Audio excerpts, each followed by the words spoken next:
Hey guys, Akil Stokes here. Want to hop in real quick and record a special video for you ahead of our first Jobs Friday of the year. Now, if you're brand new to the markets, let's start with the basics. Jobs Friday happens every first Friday of the month, although technically this first one is the second Friday of the month, but usually the first Friday of the month. And what makes it such a big deal is that it's when we get a batch of important employment data coming out of the US. That data includes things like the unemployment rate, the average hourly earnings, and the main event, the non-farm payroll. Now, what the non-farm payroll does, or the NFP as many people call it, is it measures the monthly changes in US employment minus certain sectors like agriculture and private sectors and stuff like that. And historically speaking, this is one of those news events that can really shake the markets up. It doesn't move it as much as it did back when I started trading forex in like 2009 and it was going like 200 pips, but it's still a pretty significant change in comparison to what our, normal ATRs are these days. And if you want a deeper dive into some of the hidden truths behind this event, I actually covered this in Trading Coach Podcast episode 1200, so 1200.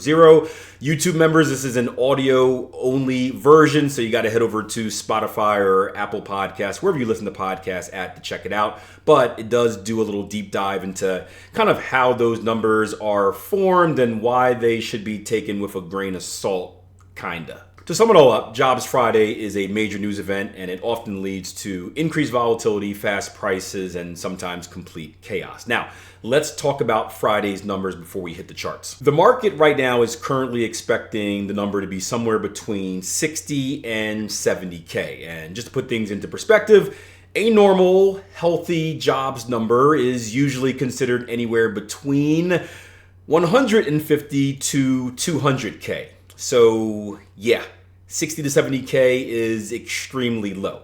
And honestly, we haven't been close to those normal numbers in quite some time, hence why we have a situation on our hands. So why does this matter? Well, it matters because the US unemployment situation is one of two major things that the FOMC looks at when they discuss and ultimately make a decision about monetary policy, which is a major, or the major news event that occurs in the market. And to simplify it as much as possible, think about it like this. A strong jobs number suggests that the economy is holding up. A weak job number suggests that the economy may be slowing, and this leads to some very specific reaction. A strong number makes interest rate cuts less likely, and typically that means good for US dollar, bad for stocks.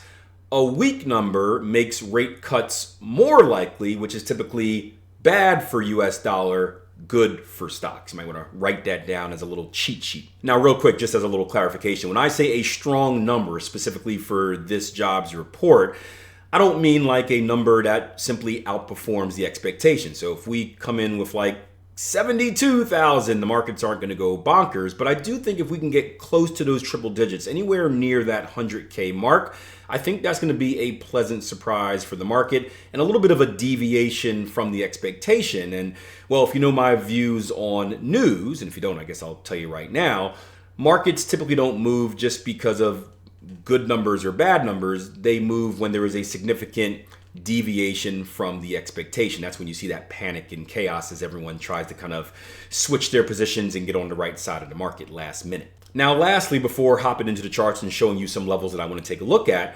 understand that the December number, although the main event, may not be the most important number coming out. You see, they do these things called revisions, where each new non-farm release, they revise the numbers of previous non-farm releases because of stuff that I shared a few in the podcast I told you to check out. But the thing is, those releases may actually have a bigger impact on the market. So don't be surprised if we get a normal number, but the market tends to still go crazy. All right, so let's finally hop into the charts.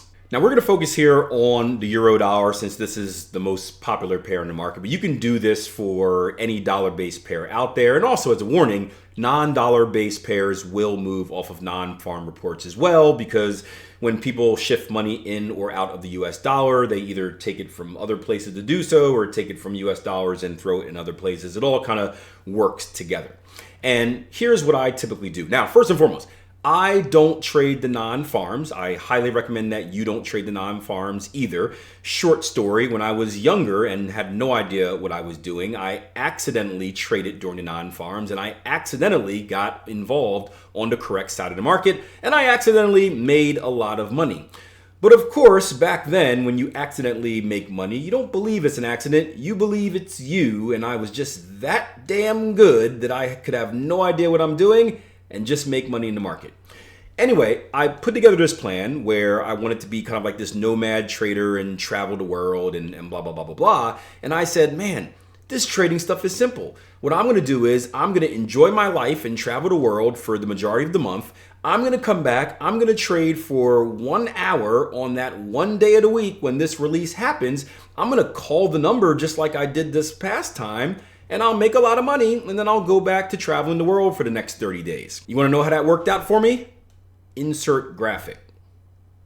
Yeah, that's what happened. So I learned very quickly that, one, that is probably the stupidest trading plan ever, and two, that predicting the reaction of any news release is not as much as just looking at the number that is projected and looking at the number that comes out.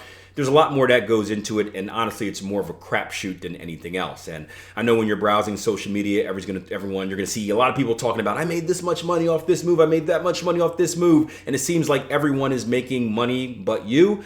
Well, just remember that the reason that is happening because everyone that lost money and blown accounts, they're probably in a really bad place and they don't feel like tweeting it or sharing stories of their blown account on social media. That's just typically how it works. Social media shares the good, but not the bad. So rather, what I would do is I want to set up levels that I think the non-farm payroll or that the reaction to the non-farm payroll can go to.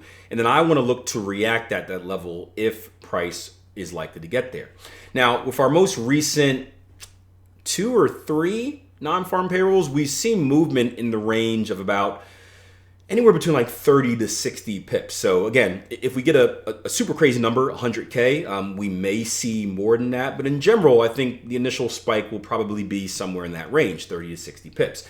So as I look at my chart here, what I want to do is I want to do nothing different than I always do in trading, but I want to bracket my chart, bracket price, and ask myself, where's the next level of key support and where's the next level of key resistance? And if I look at this chart right here, the next level of key support that stands out for me, if I were expecting a larger than normal move, would be this zone right up here. This zone starting at about 117.28 and going up to about 117.43.